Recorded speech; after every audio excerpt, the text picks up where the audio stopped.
Hello दोस्तों, स्वागत है आपका हमारे चैनल SM स्टडी गुरु पर।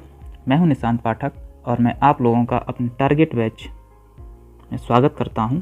इस टारगेट बैच में आपको पैट का संपूर्ण पाठ्यक्रम फ्री में करवाया जाएगा। साथ ही साथ आपको डिस्क्रिप्शन में इससे संबंधित PDF भी फ्री में प्रोवाइड करवाई जाएगी। यहाँ पर हम आपको कुछ ज़रूरी पॉइंट्स की चर्चा करेंगे आपके साथ, और साथ ही कुछ क्वेश्चंस जिनमें कम से कम 20 क्वेश्चन होंगे वो भी सॉल्व करवाएंगे।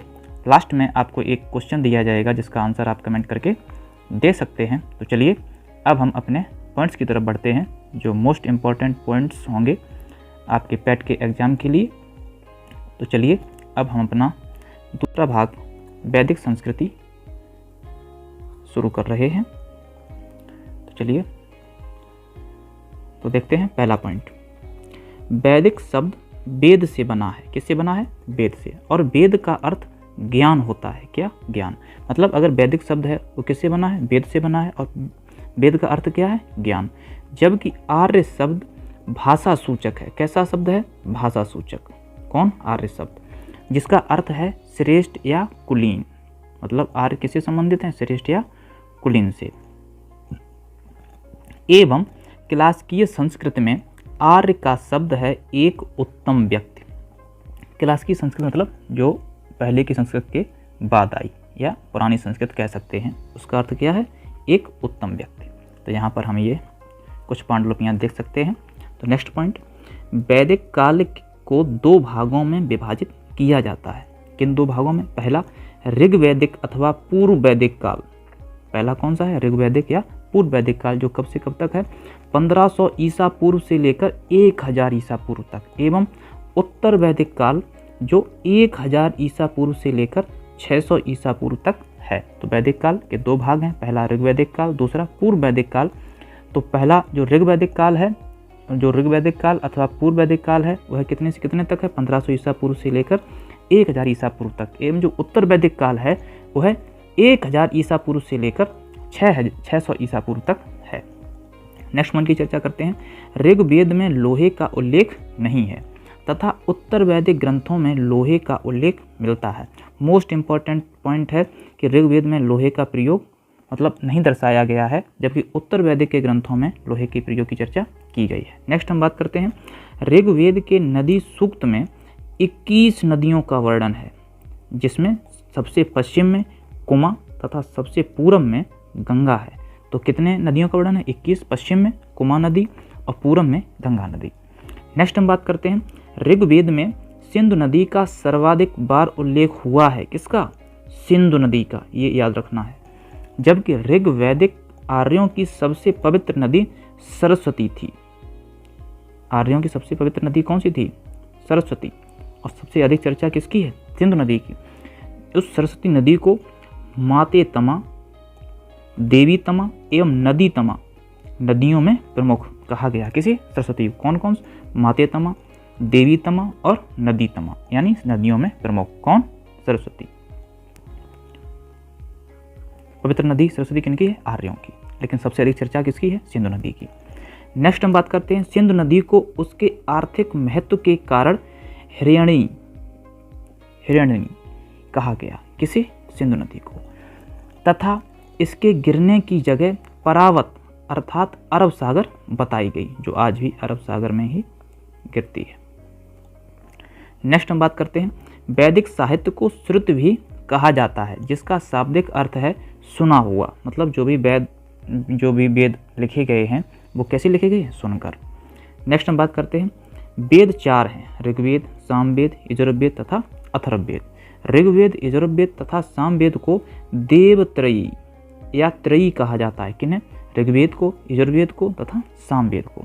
प्रत्येक वेद के 4 भाग होते हैं। कौन कौन से? संहिता, ब्राह्मण ग्रंथ, आरण्यक और उपनिषद। ये 4 भाग किसके हैं? प्रत्येक वेद के। तो यहाँ पर जो त्रयी है वो कौन कौन से हैं? ऋग्वेद हैं, यजुर्वेद हैं तथा सामवेद हैं। जबकि प्रत्येक वेद के 4 भाग हैं, जिसमें संहिता, ब्राह्मण ग्रंथ, आरण्यक और उपनिषद को शामिल किया जाता है। नेक्स्ट हम बात करते हैं। ऋग्वेद में कुल 10 मंडल तथा 1028 सूक्त हैं, जबकि 10,552 ऋचाएँ हैं। मंडल कितने हैं? 10 हैं। सूक्त कितने हैं? 1028 हैं। और ऋचाएँ कितनी हैं? 10,552 हैं। नेक्स्ट पॉइंट, ऋग्वेद के 2 से 7 तक के मंडल प्राचीन माने जाते हैं। जितने मंडल हैं, मंडल कितने हैं ओवरऑल? 10। उनमें से 2 से लेकर जितने प्राचीन हैं, ये जो 2 से लेकर 7 तक हैं, ये मंडल कैसे हैं? प्राचीन हैं। नेक्स्ट हम बात करते हैं, ऋग्वेद के तृतीय मंडल में गायत्री मंत्र का उल्लेख है। कौन से मंडल में? तृतीय वेद में। और किस वेद के? ऋग्वेद के, जिसके रचनाकार विश्वामित्र हैं। कौन? विश्वामित्र। यह सविता यानी सूर्य को समर्पित है। कौन? गायत्री मंत्र, ये याद रखना है। और सविता किसे कहा गया है? सूर्य देवता को, जिसे क्या कहा जाता है? पुरंदर। नेक्स्ट, प्रारंभ में हम 3 वर्णों का उल्लेख पाते हैं, ब्राह्मण, क्षत्रिय तथा वैश्य। शूद्र शब्द का उल्लेख सर्वप्रथम ऋग्वेद के 10वें मंडल के पुरुष सूक्त में है। किसमें? पुरुष सूक्त में। किस मंडल में? 10वें मंडल में। और किस वेद के? ऋग्वेद के। किसका उल्लेख? शूद्र का। और जबकि पहले कितने वर्ण थे? ब्राह्मण, क्षत्रिय तथा वैश्य। नेक्स्ट हम बात करते हैं, उपनिषद में प्रथम बार मोक्ष की चर्चा मिलती है। किसमें? उपनिषदों में। यह शब्द श्वेताश्वर उपनिषद में पहली बार आया। कौन सा? मोक्ष। किसमें आया? श्वेताश्वर उपनिषद में। तो उपनिषदों में पहली बार चर्चा ही मिलती है। और किस उपनिषद में पहली बार आया? ये आया श्वेताश्वर। नेक्स्ट हम बात करते हैं, जन के अधिपति को राजा कहा जाता था। किसको? जन, जितने भी जन थे उनके अधिपति को क्या कहा जाता था? राजा। कुलप परिवार का स्वामी होता था। कौन? कुलप। पिता अथवा बड़ा भाई होता था, मतलब कुलप को ही परिवार का स्वामी, पिता या बड़ा भाई कहा जाता था। किसे? कुलप को। जबकि राजा जन का अधिपति होता था। ग्राम का मुखिया ग्रामणी कहलाता था। कौन? ग्रामणी। तथा विश्व का प्रमुख विश्वपति कहलाता था। नेक्स्ट हम बात करते हैं, ऋग्वैदिक युग में राजा भूमि का स्वामी नहीं था। किसका? भूमि का। वह प्रधानतः युद्ध में जन का नेता होता था। किसका? जन का। पुरोहित युद्ध के समय राजा के साथ अवश्य जाता था। कौन? पुरोहित। नेक्स्ट हम बात करते हैं, ऋग्वैदिक समाज की सबसे छोटी इकाई परिवार या कुल होती थी। किसकी? ऋग्वैदिक समाज की। तथा वह पितृसत्तात्मक थी। ये मोस्ट इंपॉर्टेंट है। क्या? पितृसत्तात्मक। जब हम मध्यकाल पढ़ेंगे और सातवाहन शासकों की बात करेंगे तो यह माता के नाम के साथ आगे चलते थे, जबकि ऋग्वैदिक काल पितृसत्तात्मक समाज था। नेक्स्ट हम बात करेंगे, शतपथ ब्राह्मण में पत्नी को पति की अर्धांगिनी कहा गया है। किसमें? शतपथ ब्राह्मण में। ऋग्वेद में जाए दस्तम अर्थात पत्नी ही गृह है कहकर उसके महत्व को स्वीकार किया गया है। तो किसमें? ऋग्वेद में। किसे वरीयता दी गई? पत्नी को। नेक्स्ट हम बात करते हैं, नियोग प्रथा से उत्पन्न संतान क्षेत्रज कहलाती है। किससे? नियोग प्रथा से। समाज में सती प्रथा के प्रचलन का उदाहरण नहीं मिलता। ऋग्वैदिक जो समाज था उसमें सती प्रथा का कोई भी प्रचलन मौजूद नहीं था। तभी दयानंद सरस्वती ने भी यही आवाज़ उठाई थी आधुनिक युग में आकर कि वेदों की ओर लौटो। जो कन्याएं जीवन भर कुंवारी रहती थीं उन्हें अमाजू कहा जाता था। कौन? अमाजू। नेक्स्ट, आर्यों की संस्कृति मूलतः कैसी थी? ग्रामीण थी। कृषि और पशुपालन उनके आर्थिक जीवन का मूल आधार था। किनका? आर्यों का। नेक्स्ट, ऋग्वेद में पशुपालन की तुलना में कृषि का उल्लेख बहुत कम मिलता है, मतलब पशु ज़्यादा पाले जाते थे। नेक्स्ट हम बात करते हैं, ऋग्वैदिक देवताओं का वर्गीकरण 3 वर्गों में किया गया है। पहला, पृथ्वी के देवता, पृथ्वी, अग्नि, बृहस्पति, सोम, ये पहले देवता। नेक्स्ट, आकाश के देवता, इनमें किसे किसे शामिल किया जाता था? वरुण को, सूर्य को, मित्र को, पूषण को, विष्णु को और अश्विन को। नेक्स्ट, अंतरिक्ष के देवता, इनमें इंद्र को, पर्जन्य को, रुद्र को, आप, वायु, बात आदि को किसमें शामिल किया जाता था? अंतरिक्ष के देवताओं में। नेक्स्ट हम बात करते हैं, इंद्र को विश्व का स्वामी कहा गया है। इन्हें पुरंदर अर्थात किलों को तोड़ने वाला कहा गया। किसे? इंद्र को। नेक्स्ट हम बात करते हैं, ऋग्वैदिक देवताओं में सोम को तीसरा स्थान प्राप्त है। किसे? सोम को। वरुण को समुद्र का देवता एवं ऋतु का नियामक माना गया है। किसे? वरुण देवता को। और यहाँ पर अभी हमने यहाँ पर एक चीज़ देखी है कि वरुण आखिर कहाँ पर हैं। यहाँ पर आप कहीं देख सकते हैं तो कहाँ पर हैं? आकाश के देवता। और ये किसके देवता हैं? समुद्र के और ऋतु के नियामक हैं। नेक्स्ट, ऐतरेय ब्राह्मण में सर्वप्रथम राजा की उत्पत्ति का सिद्धांत मिलता है। किसमें? ऐतरेय ब्राह्मण में। नेक्स्ट, अथर्ववेद में एकराट सर्वोच्च शासक को कहा गया। क्या? एकराट। किसमें? अथर्ववेद में। अथर्ववेद में परीक्षित को मृत्यु लोक का देवता कहा गया। किसे? परीक्षित को। मृत्युलोक का देवता कहाँ? किस वेद में? अथर्ववेद में। नेक्स्ट हम बात करते हैं वैदिक काल में जीविकोपार्जन हेतु वेद वेदांग पढ़ाने वाला अध्यापक उपाध्याय कहलाता था। उपाध्याय अध्यापक कहाँ पर कहा गया? वैदिक काल में। नेक्स्ट, पहली बार शतपथ ब्राह्मण में पुनर्जन्म के सिद्धांत का उल्लेख मिलता है। किसमें? शतपथ ब्राह्मण में। नेक्स्ट हम बात करते हैं उपनिषदों में ब्रह्म एवं आत्मा के संबंधों की व्याख्या की गई है। किनमें? उपनिषदों में। नेक्स्ट हम बात करते हैं पुरुषार्थ की संख्या 4 है। धर्म, अर्थ, काम तथा मोक्ष। धर्म, अर्थ तथा काम को त्रिवर्ग कहा गया है। क्या? त्रिवर्ग। नेक्स्ट हम बात करते हैं पुरोहित को राजा का प्रमुख परामर्शदाता, सेनानी को सेना का प्रमुख, ग्रामीण ग्राम का मुखिया, महिष को राजा की पत्नी, सूत रथ सेना का नायक, संग्रहीता कोषाध्यक्ष। संग्रहीता कोषाध्यक्ष। नेक्स्ट भागदूत कर एकत्रित करने वाला अधिकारी, अच्छबाप लेखाधिकारी, पालागल विदूषक होता था, छात्र प्रतिहारी या दौबारिक कहा जाता था।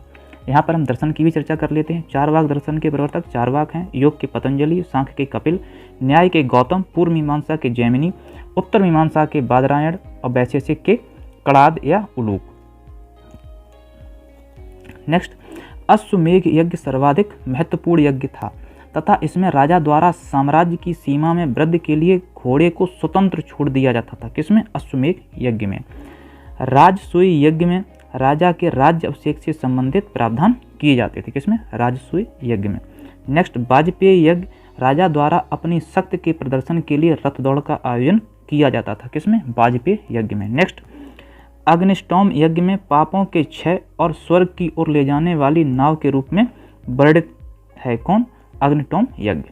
नेक्स्ट, सौत्रामण यज्ञ, इस यज्ञ में पशु एवं सुरा की आहुति दी जाती थी। किसमें? सौत्रामण यज्ञ में। नेक्स्ट, पुरुष मेध यज्ञ, राजनीतिक वर्चस्व के लिए यह यज्ञ किया जाता था तथा विद्वान पुरुष की इसमें बलि का प्रावधान है। किसमें? पुरुष मेध यज्ञ में। तो अब हम बात करेंगे अपने अभ्यास प्रश्नों की, जिसमें पहला है वैदिक काल में किस जानवर को अघन्या माना गया? तो ऑप्शन है बैल, भेड़, गाय, हाथी। किसको माना गया? गाय को। नेक्स्ट, आर्य शब्द इंगित करता है, अभी हमने ऊपर पढ़ा, किसे? पहला निर्जाति समूह को, यायावारी जन को, भाषा समूह को, श्रेष्ठ वंश को। किसको? श्रेष्ठ वंश को। नेक्स्ट हम बात करते हैं निम्नलिखित 4 वेदों में से किस एक में जादुई माया और वशीकरण का वर्णन है? किसमें है? पहला ऋग्वेद, दूसरा अथर्ववेद, तीसरा यजुर्वेद, चौथा सामवेद। किसमें? अथर्ववेद में। नेक्स्ट प्रश्न की बात करते हैं निम्नलिखित में से कौन सा ब्राह्मण ग्रंथ ऋग्वेद से संबंधित है? पहला ऐतरेय ब्राह्मण, दूसरा शतपथ ब्राह्मण, तीसरा गोपथ ब्राह्मण और चौथा तैतरीय ब्राह्मण। कौन सा? ऐतरेय ब्राह्मण। नेक्स्ट हम बात करते हैं ऋग्वेद का कौन सा मंडल पूर्णतः सोम को समर्पित है? पहला 7वां मंडल, दूसरा 9वां मंडल, तीसरा 8वां मंडल, चौथा 10वां मंडल। कौन सा? 9वां मंडल। नेक्स्ट हम बात करते हैं यज्ञ संबंधी विधि विधानों का पता चलता है, किसमें चलता है? पहला ऋग्वेद में, दूसरा सामवेद से, तीसरा ब्राह्मण ग्रंथों से, चौथा यजुर्वेद से। किससे? यजुर्वेद से। किसका? यज्ञ संबंधी विधि विधानों का। नेक्स्ट हम बात करते हैं ऋग्वेद काल में जनता निम्न में से मुख्यतः किसमें विश्वास करती थी? पहला मूर्ति पूजा, दूसरा एकेश्वरवाद, तीसरा देवी पूजा, चौथा बलि एवं कर्मकांड। किसमें? बलि एवं कर्मकांड किए जाते थे, अभी हमने उनके बारे में पढ़ा भी है। नेक्स्ट हम बात करते हैं निम्नलिखित में से किसे ऋग्वेद में युद्ध का देवता समझा गया है? पहला इंद्र, दूसरा अग्नि, तीसरा सूर्य, चौथा वरुण। किसे? इंद्र का देवता, किलों को तोड़ने वाला, या इसे ही क्या कहा जाता था? पुरंदर। नेक्स्ट हम बात करते हैं ऋग्वेद में सर्वाधिक संख्या में मंत्र संबंधित हैं, किससे? पहला अग्नि से, दूसरा विष्णु से, तीसरा वरुण से, चौथा यम से। किससे? अग्नि से। नेक्स्ट हम बात करते हैं गायत्री मंत्र की रचना किसने की? पहला वशिष्ठ, विश्वामित्र, सी इंद्र, चौथा परीक्षित। किसने? विश्वामित्र ने। नेक्स्ट हम बात करते हैं गोपथ ब्राह्मण संबंधित है, किससे? पहला यजुर्वेद, दूसरा अथर्ववेद, तीसरा ऋग्वेद, चौथा सामवेद। किससे? अथर्ववेद से। नेक्स्ट, महाभारत में वर्णित कुरुक्षेत्र की लड़ाई कितने दिन तक लड़ी गई थी? तो पहला 18 दिन, दूसरा 16 दिन, 20 दिन, 24 दिन। कितने दिन? 18 दिन। नेक्स्ट हम बात करते हैं ऋग्वेद में निहित गायत्री मंत्र किस देवता को समर्पित है? पहला अग्नि, मारुत, इंद्र, सावित्री। अभी पढ़ा, किससे? सावित्री या सूर्य से।